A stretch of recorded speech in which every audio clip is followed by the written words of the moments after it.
जय हिंद, वंदे मातरम। दोस्तों, आज के इस वीडियो में हम जानने वाले हैं इन स्पाइट ऑफ एंड डिस्पाइट के यूज़ के बारे में। इन स्पाइट ऑफ एंड डिस्पाइट दोनों का मतलब होता है इसके बावजूद, और दोनों ही प्रेपोजिशंस है यानी पूर्वसर्ग यानी संबंध सूचक अव्यय है। और दोनों का यूज़ हम किन किन कंडीशंस में कर सकते हैं और दोनों में मुख्य अंतर क्या है, इसी के बारे में आज हम इस वीडियो में डिस्कस करने वाले हैं। दोस्तों, ग्रामर के अलावा हम इसका यूज़ स्पोकन इंग्लिश में भी करते हैं। जैसे लड़की होने के बावजूद उसने बैच में टॉप किया, दोस्त होने के बावजूद तुमने मुझे धोखा दिया, गरीबी के बावजूद वह खुश है। तो इस तरह के जो सेंटेंसेस है उन सेंटेंसेस को हम इंग्लिश में कैसे कह सकते हैं, इसके बारे में भी हम आज के इस वीडियो में अच्छे से डिस्कस करने वाले हैं। तो चलिए दोस्तों, स्टार्ट करते हैं इन स्पाइट ऑफ एंड डिस्पाइट के यूज़ के बारे में। देखिए, इन स्पाइट ऑफ एंड डिस्पाइट की यदि हम बात करें तो दोनों का मतलब तो सेम होता है और दोनों का मतलब होता है इसके बावजूद। लेकिन डिफरेंस क्या है? तो डिफरेंस ये है दोस्तों कि इन स्पाइट ऑफ इट मीन्स होता है डिस्पाइट, लेकिन डिस्पाइट जो है ये मोर फॉर्मल है। ये क्या है? मोर फॉर्मल है। किससे? इन स्पाइट ऑफ से। तो यही अंतर है और बाकी जो चीज़ें हैं वो सेम है। दोनों का यूज़ हम एक दूसरे की जगह पे कर सकते हैं। इन स्पाइट ऑफ फॉर्मल है लेकिन कम फॉर्मल है, लेकिन डिस्पाइट जो है ये मोर फॉर्मल है, ज़्यादा औपचारिक है। जैसे ऑफिशियल वर्क है, न्यूज़पेपर वगैरह है या जॉब वगैरह है, तब के कंडीशन में हम डिस्पाइट का यूज़ करते हैं। लेकिन जनरली आम बोल चाल में हम इन स्पाइट ऑफ का यूज़ कर सकते हैं। और याद रखिए, इन स्पाइट ऑफ है, 3 वर्ड्स है, लेकिन यहाँ पे 3 वर्ड्स की जगह पे आपको सिर्फ एक ही वर्ड का यूज़ करना है, वो है डिस्पाइट, इसके बावजूद। स्ट्रक्चर्स को देख लेते हैं। स्ट्रक्चर्स बहुत ही आसान है। सबसे पहले हमें लिखना होता है इन स्पाइट ऑफ, या इसकी जगह पे आप चाहें तो डिस्पाइट लिख सकते हैं। उसके बाद हमें लिखना होता है नाउन या फिर बीइंग प्लस ऑब्जेक्ट होता है ना, होने के संदर्भ के सेंस में, या फिर हैविंग प्लस ऑब्जेक्ट होता है यानी अधिकार के संदर्भ में, या फिर जिरंड होता है। ठीक है, जिरंड इट मीन्स समझ रहे हैं ना, जिरंड जैसे कि हमने पहले स्ट्रक्चर में भी देखा हुआ था। जिरंड इट मीन्स वर्ब की फर्स्ट फॉर्म के साथ एनजी फॉर्म है ना। आगे हम जो है एग्जांपल्स के थ्रू समझेंगे। उसके बाद हमें लिखना होता है कॉमा एंड देन सेंटेंस। तो ये बहुत ही आसान स्ट्रक्चर है, दोनों सेम ही है ना। इन स्पाइट ऑफ की जगह पे डिस्पाइट का आप यूज़ करेंगे, सेम स्ट्रक्चर है, दोनों सेम ही है, कोई अंतर नहीं है। यहाँ पे इन स्पाइट ऑफ है, यहाँ पे डिस्पाइट है। ठीक है, तो एग्जाम्पल्स देखते हैं। दोस्त होने के बावजूद तुमने मुझे धोखा दिया। तुमने मुझे धोखा दिया, ये सेंटेंस है। सेंटेंस को आप पहले लिख लीजिए, you cheated me, you cheated मी। तुमने मुझे धोखा दिया, यू चीटेड मी। दोस्त होने के बावजूद, इसको देखिए, दोस्त होने के बावजूद, तो यहाँ पे देखिए इन स्पाइट ऑफ, होने के बावजूद, बीइंग, बीइंग मीन्स होना, होने के संदर्भ में बीइंग लिखेंगे है ना।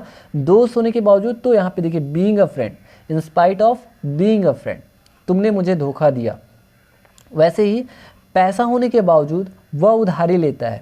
पैसा होने के बावजूद, यहाँ पे जो पैसा है ये होने के संदर्भ में नहीं है, ये अधिकार के संदर्भ में है। पैसा एक अधिकार के जो है संदर्भ में आता है। तो यहाँ पे हम किसका यूज़ करेंगे? हैविंग का यूज़ करेंगे, हैविंग प्लस ऑब्जेक्ट। तो पैसा होने के बावजूद, in spite of having money he borrows, वह उधारी लेता है, ही बारोज। चीज़ें समझ रहे हैं ना कि यहाँ पे देखिए कभी कभी आपको मिलेगा नाउन, कभी मिलेगा बीइंग प्लस ऑब्जेक्ट होने के संदर्भ में, कभी आपको मिलेगा हैविंग प्लस ऑब्जेक्ट यानी अधिकार के संदर्भ में, कभी आपको मिलेगा जिरंड यानी वर्ब। ठीक है, वर्ब यानी क्रिया के संदर्भ में। और भी एग्जांपल्स देखते हैं। देखिए, गरीबी के बावजूद मैं खुश हूँ। अब यहाँ पे देखिए गरीबी क्या है, ये एक नाउन है और इसलिए यहाँ पे हम क्या लिखेंगे? सीधा नाउन को लिखें, इन spite of poverty I am happy. मैं खुश हूँ, I am happy in spite of poverty. तो देखिए कभी आपको नाउन मिलेगा, कभी बीइंग प्लस ऑब्जेक्ट, कभी हैविंग प्लस ऑब्जेक्ट, कभी जिरंड मिलेगा। ठीक है, तो ये चीज़ें आपको मिल सकती है, आपको कन्फ्यूज नहीं होना है। इन स्पाइट ऑफ की जगह पे यहाँ पे हमने डिस्पाइट का यूज़ किया है, तो सेंटेंस दोनों सेम है, despite poverty I am happy. ठीक है, तो चीज़ों को आप समझते जाइए और अच्छे से प्रैक्टिस करिए। और भी एग्जाम्पल्स देखते हैं। गरीबी के बावजूद मैं खुश हूँ, I am happy in spite of poverty. देखिए, यदि एक अंदर और भी समझ जाइए, यदि हम सेंटेंस को शुरू में लिखते हैं और इन स्पाइट ऑफ वाला जो स्ट्रक्चर है उसको यदि हम बाद में लिखते हैं ना, तो एक अंतर आपको देखने को मिलेगा, वो है कॉमा। कॉमा को हटा दिया जाता है। देखिए यहाँ पे सेंटेंस को हमने पहले लिखा, मैं खुश हूँ, I am happy in spite of poverty, in spite of poverty. तो यहाँ पे देखिए हमने कॉमा को हटा दिया है ना, यही अंतर रहेगा। जो स्ट्रक्चर है ना वो सेम है, बस यदि आपको इंस्पाइट ऑफ को पहले लिखना है तो कॉमा लिखना पड़ेगा, सेंटेंस को पहले लिख रहे हैं तो कॉमा को नहीं लिखना पड़ेगा। I am happy despite poverty, तो इंस्पाइट ऑफ की जगह पे आप डिस्पाइट का भी यूज़ कर सकते हैं, बस यही है। इंस्पाइट ऑफ ये जो है फॉर्मल है, लेकिन डिस्पाइट मोर फॉर्मल है। लड़की होने के बावजूद उसने बैच में टॉप किया।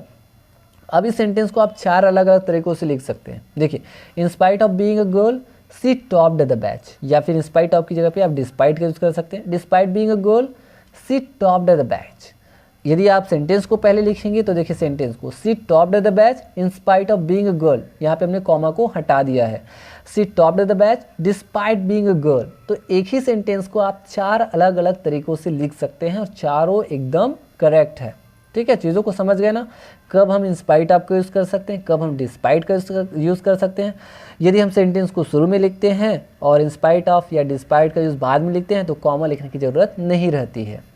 और भी एग्जांपल्स देखते हैं और चीज़ों को समझते जाते हैं। व्यस्त होने के बावजूद मैंने उसका फ़ोन उठाया। व्यस्त होने के बावजूद, in spite of being busy, in spite of being busy I picked up his phone, I picked up his phone. बीमार होने के बावजूद मोहन कल स्कूल गया। In spite of being ill Mohan went to school yesterday, in spite of being ill Mohan went to school yesterday.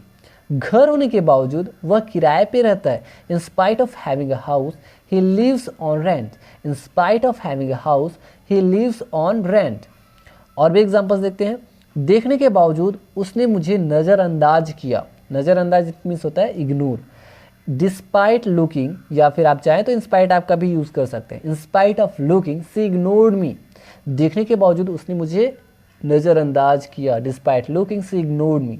बेइंतहा मोहब्बत करने के बावजूद या बेइंतहा प्यार करने के बावजूद उसने मेरा दिल तोड़ा। Despite loving endlessly she broke my heart, despite loving endlessly she broke my heart. Endlessly का मतलब होता है बेइंतहा। In spite of loving endlessly she broke my heart. तो इस तरह से आप जो है चीज़ों को समझ सकते हैं और ऐसी प्रैक्टिस करते चाहिए। आई होप दोस्तों कि आपको इन स्पाइट ऑफ एंड डिस्पाइट का ये जो मेन जो फंडा है वो अच्छे से समझ में आ गया है, और ये भी आपने समझ लिया है कि इनका यूज़ हम कैसे कर सकते हैं अलग अलग तरीके से, और दोनों में मेन डिफरेंस क्या है। आई होप दोस्तों कि आपको आज का वीडियो लेक्चर काफ़ी इंटरेस्टिंग लगा होगा। तो मैं मिलूंगा एक इंटरेस्टिंग लेसन के साथ नेक्स्ट वीडियो में। तब तक के लिए आप हंसते रहिए, खुश रहिए एंड मुस्कुराते रहिए एंड थैंक यू।